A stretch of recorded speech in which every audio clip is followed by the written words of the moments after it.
One of the many questions that I receive is, Liddell, how do I get into those rooms? Well, this interview series is just for you. So, welcome to the room.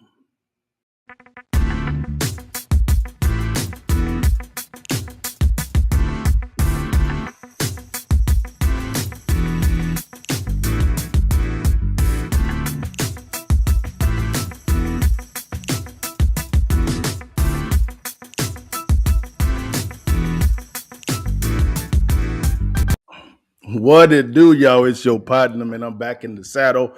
This is another edition of the Countermove podcast interview series, man. And I have such a wonderful guest here. It's a good friend of mine, man. This is he's a powerhouse when it comes to the private equity and venture capital space, man. I've known him for a long time, but again, I got to give him the proper introduction. This is a husband. He's a father. He's a private equity venture capital mogul. He is the man, my man Edward Crawford. Edward, man, how you doing, brother? You doing all right, brother? I'm doing well. I'm doing well. Very, very flattering. I'm not great at a lot of those things, but I do my best. So thank you so much. Man, and he's very humble, guys. This guy, I met Edward probably about 3 or 4 years ago, and he and I became very close. He's very knowledgeable in the private equity and VC space. Don't get it twisted. He's a powerhouse. But if you could, man, let's jump right in, man. Who is Edward Crawford? Yeah. So I describe myself originally from Shreveport, Louisiana. Okay. So humble background, but Yeah. I'm a mission-driven entrepreneur. I've always liked to build things and help people and serve people. So part of my story is serving in the Peace Corps. Built a coffee business with poor farmers in Dominican and Haiti. Spent time in Latin America and Afghanistan in the military. And then spent time in the business world. What I do now is really helping small and medium-sized businesses that have incredible leaders really scale, add jobs to the economy, and grow and do great things. And we support them to do that. That's good, man. That's good, man. How did you get into that space? Like, what about that space was so attractive to you? Yeah. So what attracted me to the space was private equity specifically. Is in this country, most of the jobs, 90% of them are small and medium-sized businesses, right? These are local businesses with entrepreneurs, regional businesses, small and medium-sized. What you hear about a lot are the big ones, right? Where our passion is where most of the jobs are created and the value is in what we call the lower middle market or small and medium-sized enterprises. Okay. So we really have a passion, specifically here in Texas, of finding and identifying really great companies with really great leaders and taking them to the next level. So not only is there an amazing opportunity for value creation, our motto is mission and margin, right? But there's a mission to create jobs, create wealth for a lot of folks, create great products and services right here in kind of small towns across Texas. But there's also a margin to it. So it's also the area of the market where you can make the most profit. You can grow a business from 3, 4, 5 of EBITDA to 20 of EBITDA. Whereas when you get into bigger businesses, it's harder to grow. You've got institutional businesses that just, that take longer. It's hard to move a bigger business. So we really like being in this segment because it's exciting, create a lot of value. You can make a lot of money in the business, but also you can create a lot of jobs. So there's just a lot of impact, which attracted me specifically to this area. And to what we do for a living at Capella. Gotcha, man. That's good. If you could, I always have the folk in the back row. If you could, in a very simple simple type of dissertation, what is private equity and venture capital, and why did you choose that vehicle to begin to build your wealth in? Sure. So I'll segment. I'll take venture capital and take it all the way up to private equity. So you have kind of pre-seed investing, you have kind of idea investing, and then you have venture investing, which is investing in a team with an idea that's going to take some maybe not profitable yet and get to profitability. And those are in that area. It is exciting, but it's 1 in 10 really win, and the others can be really tough, right? Then you get into growth equity, which is putting money into businesses to kind of grow them. Then you get into what you call kind of LBO private equity in the kind of lower middle market where we are, which is in investing control, recapping businesses and helping them grow. And then I would say at the top end, you have kind of the larger, the KKRs and the Blackstones of the world that are Mm, doing, they may be splitting businesses up, taking public businesses private, some of the bigger mm, stories you hear. That's what private equity and venture capital is. I think what mm, excited me about where we sit in the segment is it's great to invest in ideas hmm. and founders. I think a lot of that's done on the West Coast in Austin. There's a lot of different pockets where that's done Yeah. well. Um, Sure. and then on the more kind of growing private equity, existing businesses, what's nice for us is we're in essential services, right? Mm, We do things that we feel matter to the American family, the American citizen, and the American worker. mm, Things like air conditioning and plumbing that you have to have in your home to operate your home. And those mm, workers, that's important to us. We're in that business. When your mom gets sick, your grandmother gets sick, and she goes through home health or hospice mm. therapy, and her Yeah. home ultimately passes along. That's a business we do, and Mm, nurses are a very part of the worker economy we have, right? mm, We mm, have a business that inspects buildings. You might have seen mm. recently, a while back, a building in Miami that fell down, Yeah. right? Yeah. Uh, Yeah. we inspect some of the largest buildings in the United States, Sears Tower, those types of things. Mm, And those are engineers that are very important to our economy. So all mm, of these are essential services, and there's a passion along that worker mm. in supporting an essential service. And then there's also, if you look at the economy, you can invest in a lot of kind of fun, neat things, but essential Yeah. services always have to be there. So there's also kind of a conservatism to that that we really like at Catala. That I That's good stuff, man. That's good stuff, man. How did you begin to get involved in the PEVC space?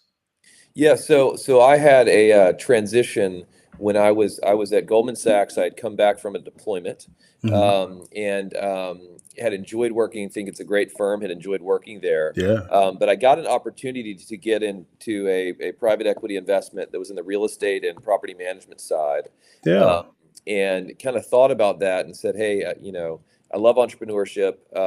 This is something I've always been wanting to do, and so Hmm. that was my first. I had to kind of leave a steady job at a great firm and try something new. And I'd say that's when I jumped. I'd done some entrepreneurial things early on in life, but once I got back from that deployment, I said, hey, let me chase my passion. So that's when I really got started. That firm is called Invest Res, residential. Mm. Um, Okay. Ultimately started Catala after being there for a little while. Good stuff, man. Man, you've done a lot, man, in a short amount of time. How long have you been involved in the PEVC space? Yeah, so I 22. guess it would be about 8 years, something like that. And then Kotala has been in existence for a little over 5 years. Our partnership with Ralph Manning and myself. Gotcha. And how many companies you guys actually own now?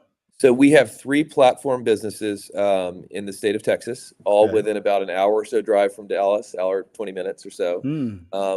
There's been about 20 transactions total, so there's been small businesses that we've tucked into those businesses. Mm. So it seems like a lot, but it's three main platforms. One in air conditioning, plumbing, electric. The other is in home health, therapy, hospice, and Mm. provider, and the other is an inspection business inspection for large buildings, both industrial, healthcare, multifamily, and office. Awesome, man. You guys done a lot of things, man, which was pretty good. How did the COVID situation, how did that affect you guys' business model? Yeah, so it hurt our business model.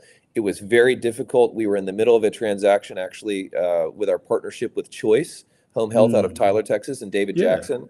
We were Yeah. in the middle of that transaction, so it was extraordinarily difficult. Um, Mm. we had a partner that we had a potential partner that we could not see on the debt side.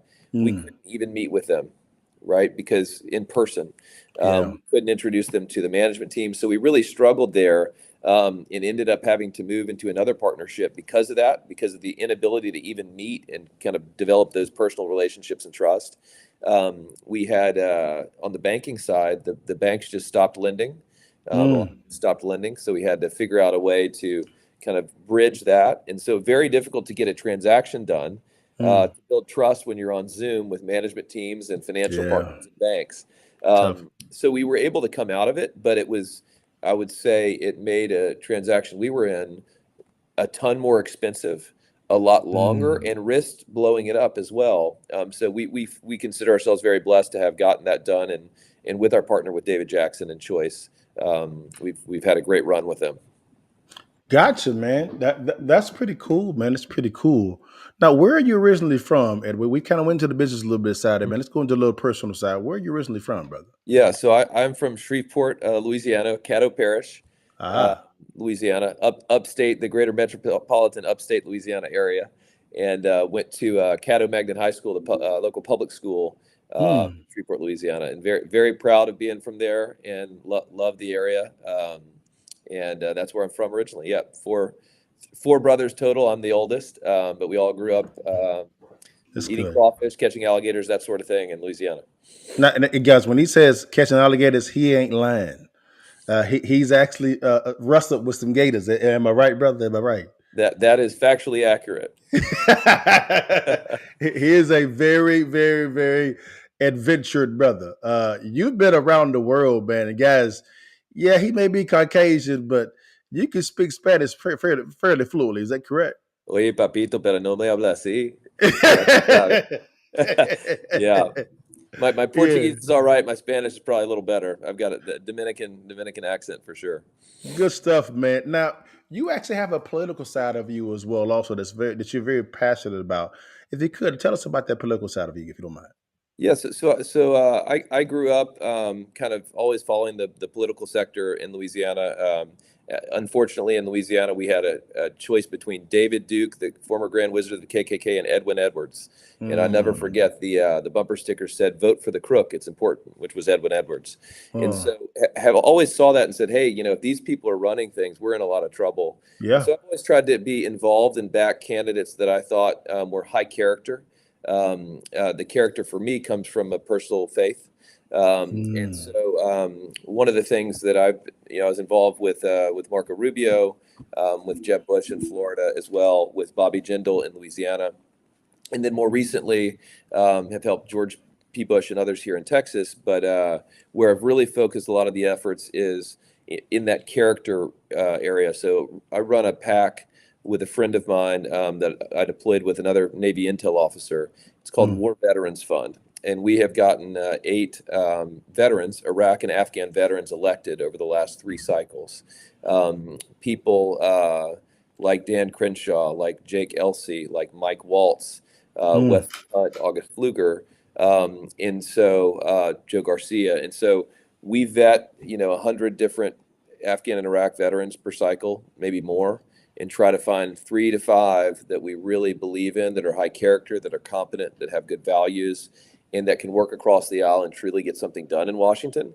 And we vet them at the level of a Senate or a president. We Mm. hope that every candidate that we are able to get into Congress could one day be a president or a senator or president Mm. of this country.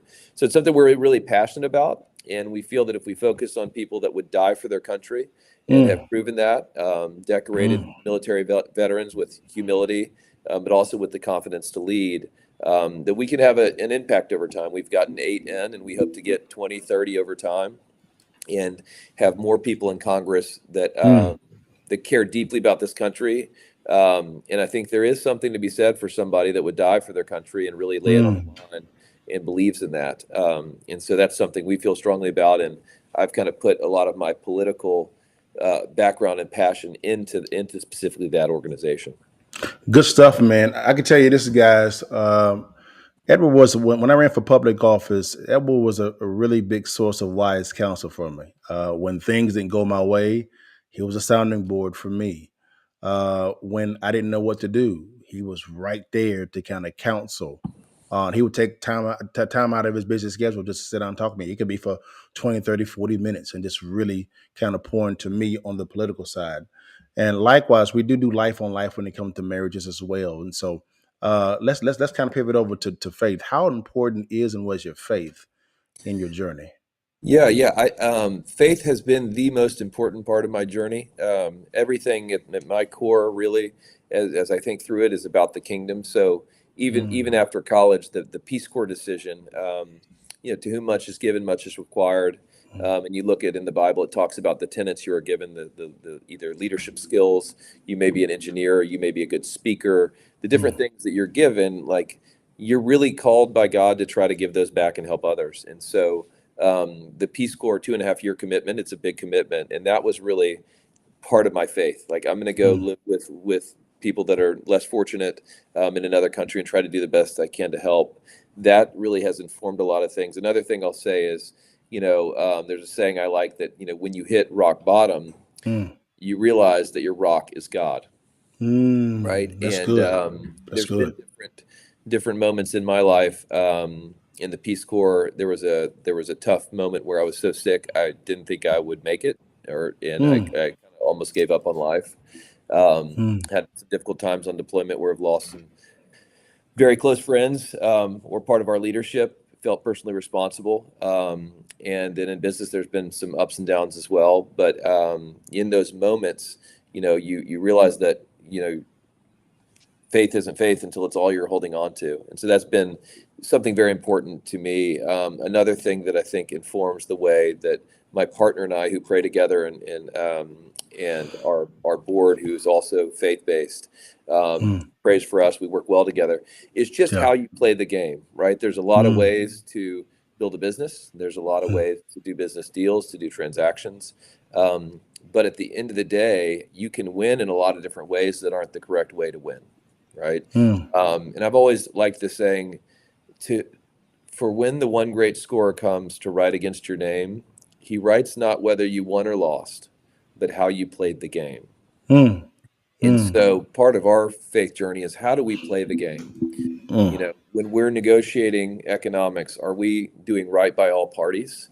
Are we doing what's ethical? When we do legal documents, are we putting things in an upfront and honest way, or are they being hidden, right? When we work with our partners, are we telling everything up front, or are we telling the good things up front and leaving some Yeah. things out, right?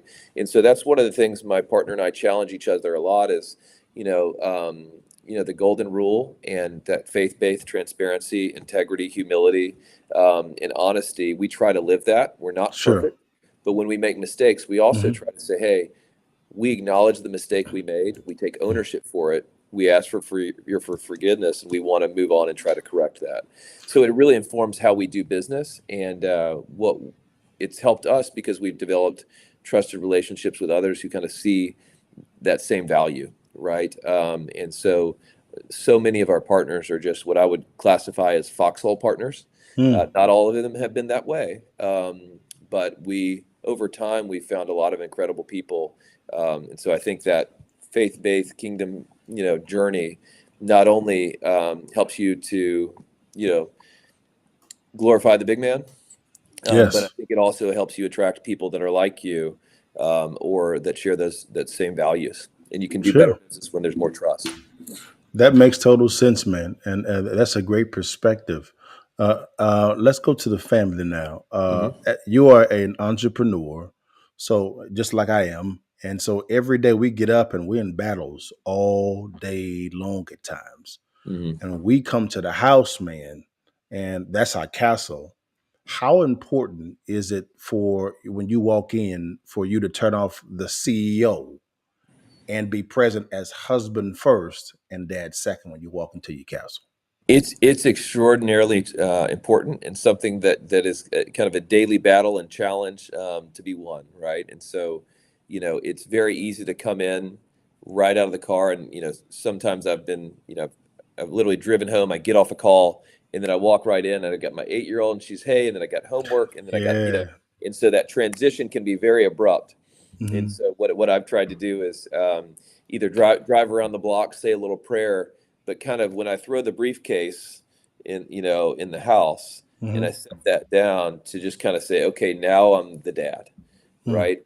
And before, I would come in and maybe transition, or I'd still be on a call. And now what I've tried to do, recently, is come in, take one hat on, put the other hat off. I can always come back after dinner and do some more.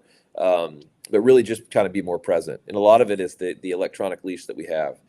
Sometimes I just leave it in the car, or Mm. throw it somewhere and just hopefully forget about it for an hour or so and then come back. That's good. That's good. That's good. That's good, man. That's awesome. I can tell you this, guys.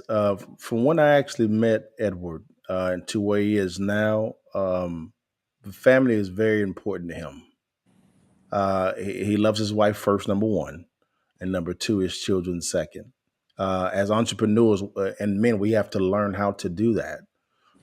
And so to be able to see his growth in that area and how he can begin to balance out the business life and the family life and have a business second, that can be a struggle for a lot of Mhm. entrepreneurs. Mhm. How were you able, man, to begin to have the proper perspective to where family is first and business is second in your line of work?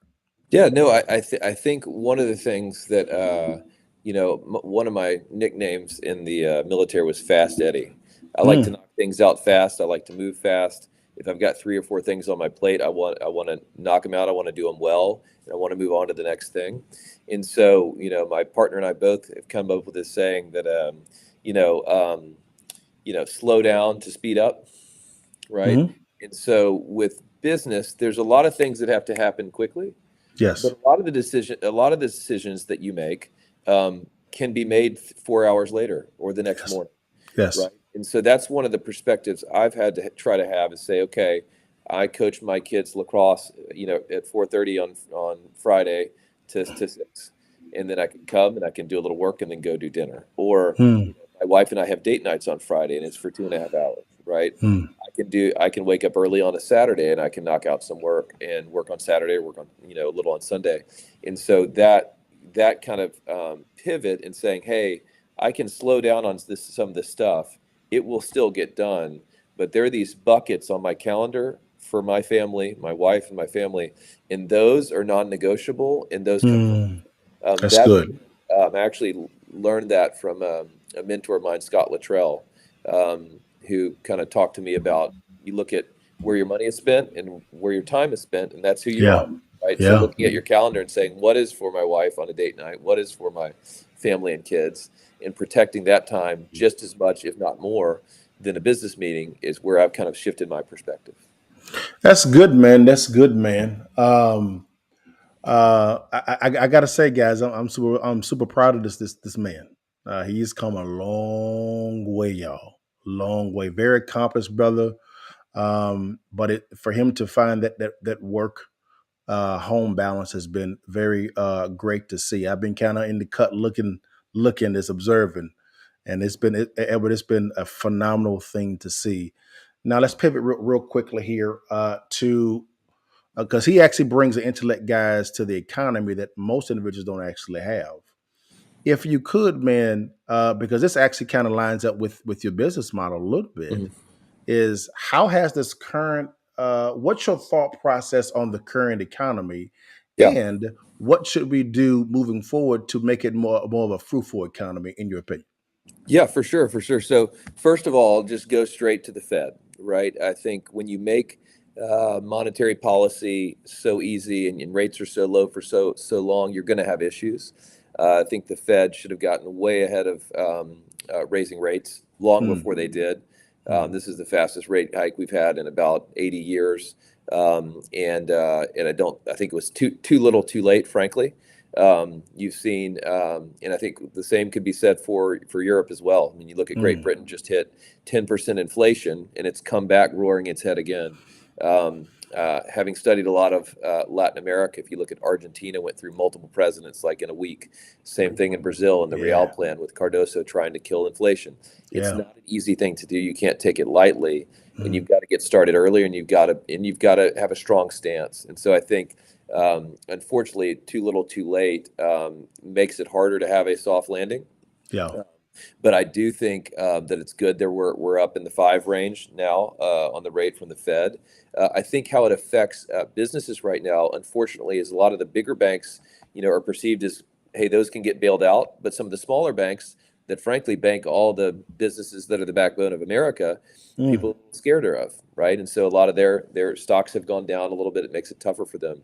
That's unfortunate. I think because of the low rates for years and years, multiples on companies in the United States across whether it's HVAC or home health, mm, they have been super, super high, and the expectations have been very high.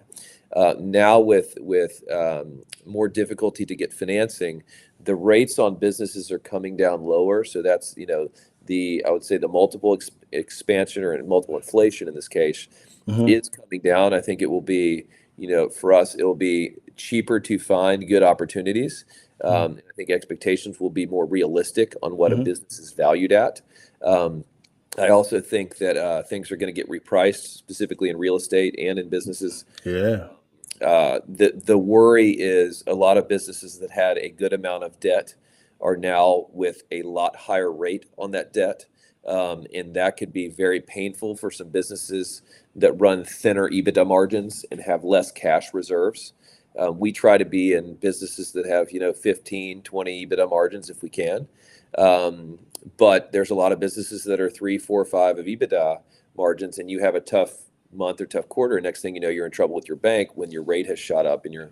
So I think a lot of people are paying much more of their annual income, to the banks, and I think Yeah. that can be difficult for people. So I'm supportive of the U.S. economy. I look around at China and population growth there, and some of the difficulties they're having there. I look at Russia, China, and Ukraine, and some of those issues. Look at the Japanese with their debt levels, and I still believe that America is the best place to invest in the Yeah. world. Yeah. And I think that Texas specifically, having an economy larger than the size of Russia and creeping on Brazil, is Yeah. probably the best state, Texas and Florida, to Mhm. invest in the United States. So we are still looking proactively at opportunities here with strong businesses. We have banking partners that are still lending. Um, and Okay. so we are putting less debt on businesses than we would have before, though. We're taking a more conservative Interesting. approach. So how we've I think our counter move has been have more cash in the businesses, given the uncertainty in the economy, have less debt on the businesses, have a strong undrawn revolver, and things like that, so that you're more defensible if you have a drawdown, a recession, or a difficult economy. Gotcha, man. Now, how? What are your thought process when it can? Because I know you saw the banking situation when it comes to Silvergate and Silicon Valley Bank, things of that nature, and also Credit Suisse. Mhm. You? What are your thought process about that? Are you concerned about that? What do you think is going to happen concerning that whole fallout? Yeah, so I think concerned. I mean, Silicon Valley Bank is interesting. I mean, it's always easy to Monday morning quarterback, but there's just a lot of Sure. things that they just didn't seem to do right. Didn't have the right compliance officer for about 8 months, and Mm. seemed to have some issues in that regard. One of the things I would say about some of the other banks that have had issues is they have not you know not had bad credit, Yeah. credit quality and those sort of things. Having lived in some other countries and studied some other countries, you can see runs on banks can just happen Yeah. because of fear, Yeah. right? And what was interesting about Silicon Valley Bank and some, during Mhm. this time Yeah. is I was actually traveling. I went to a couple meetings that day, a hedge fund, a couple other private equity friends, and it was, oh gosh, oh gosh, oh gosh, I have money. And they were pulling out money so fast. When you have a run on the bank, it's a self-fulfilling prophecy. That's I think correct. that's one of the interesting things that's come out of this is with social media, um, and the ability to just, I can get on an account and just wire all the money out like immediately, change it to treasury bonds, Yeah. take it out, move it. And so I think the ability for people to move so quickly now, especially with some of these banks having a lot of hedge fund clients, Hmm. that can affect a bank that otherwise is in pretty good shape, if everybody just starts pulling their money out. Yeah, that makes some sense here. My sort of contention when it comes to what we're not really tapping in, we have a really vibrant energy source here in the U.S., specifically in Texas, and I think that we haven't really tapped into that. What are your thought process when it comes to the energy and how it's been used now? Well, I could not agree more with you. Mm. I think on the energy side, I mean, if you look at our own national security, right? We've been drawing on Sure. oil reserves. There was no reason to do that. The Mm. Keystone pipeline would have been very easy to execute on. We've Mm. had an LNG terminal down in Texas that has been offline, and Yeah. government, frankly, and has held that up.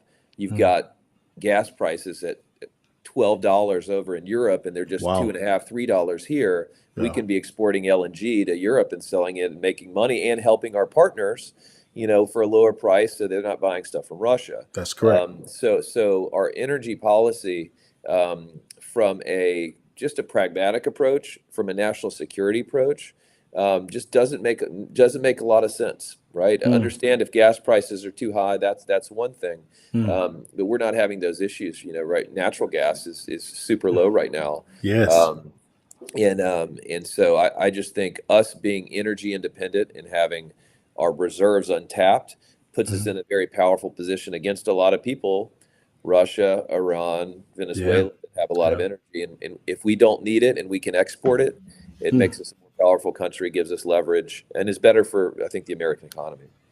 That is correct, guys. Man, I told you guys this Edward is a very wise individual. He's an MIT graduate, so he's not a dumb person. He's a very smart man. He's very humble, but he's very smart. Lastly, man, thank you again for your time. I call him EC, but Edward. Um, man, I always ask this question. This is called the Countermove podcast, the interview series. What was your counter move moment, whether it be in life or in business, that you can, if someone can really needs help, what they're saying is, I'm concerned about the economy, I don't know what to do. What would be the kind of tips that you give someone to say, okay, this is what I did when I was faced with that exact same type of scenario? What's the counter move moment? Yeah, yeah. I have, I'd say my counter moves were, there was really two of them. Okay, One is, and I'll give kind of some different background and then answer your question as well. sure. My first counter move was really, I was at Goldman Sachs and I had this nice job, and it's counterintuitive. And then I had two friends die in Afghanistan who had done multiple Mm, deployments, and I went to their memorial service. mm, And my counter move was to say, "Hey, I'm going to go volunteer. I'm going to go serve overseas, mm, right? mm, And mm, I might not make it back."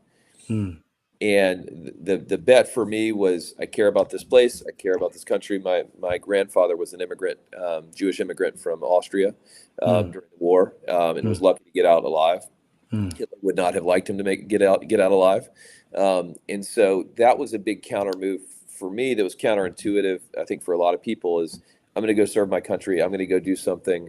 I learned a lot from that experience. I grew. There's some negative stuff that can come from kind of the combat deployment as well, but that was a big counter move for me. And then I'd say my mm. next counter move, and I would encourage. I think the American dream is for me, was serving my country in uniform, and Yeah. serving your country, right? Doing something to give back to a place that's given us this amazing opportunity, and then starting a business, right? And so my next counter move was really entrepreneurship, right? So Mm, I had a good job. I had an amazing partner at Goldman Sachs, a great, good boss, and yeah. truly like the firm.